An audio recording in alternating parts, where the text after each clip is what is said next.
भारतीय जनता पक्षाचे प्रदेशाध्यक्ष रवींद्र चव्हाण यांच्या सूचनेनुसार भाजपचे नेते पृथ्वीराज बाबा पाटील कोल्हापूर प्रभारी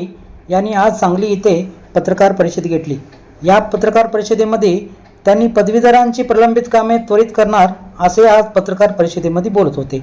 पत्रकार गीता मुदोळकर, नवप्रसाद न्यूज, सांगली। महाराष्ट्र प्रदेश भाजपाचे प्रदेश अध्यक्ष आदरणीय आमदार आमचे मार्गदर्शक नेते श्री रवींद्र चव्हाण साहेब यांच्या मार्गदर्शनाखाली संपूर्ण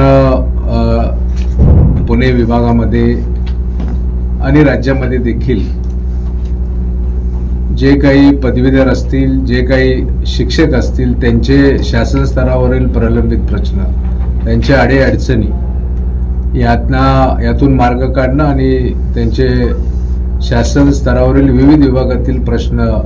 त्या ठिकाणी सोडवून देण्यात सहकार्य करणं, मदत करणं या दृष्टिकोनातनं आज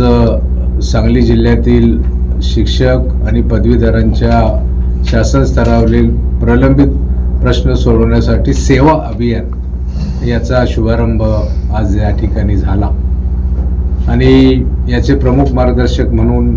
श्रीयुत संतोष साखरे ज्यांची नेमणूक रवींद्र चव्हाण साहेबांनी त्यांच्या कार्यालयाच्या वतीने केलेली आहे, ते साहेबांचे विशेष कार्यकारी अधिकारी आहेत। आजच्या या कार्यक्रमामध्ये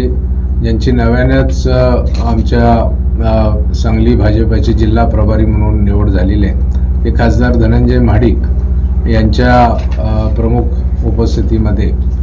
हा कार्यक्रम संपन्न झाला आणि या कार्यक्रमाला जिल्ह्यातील आमच्या चॅनलला लाईक आणि सबस्क्राईब करायला विसरू नका।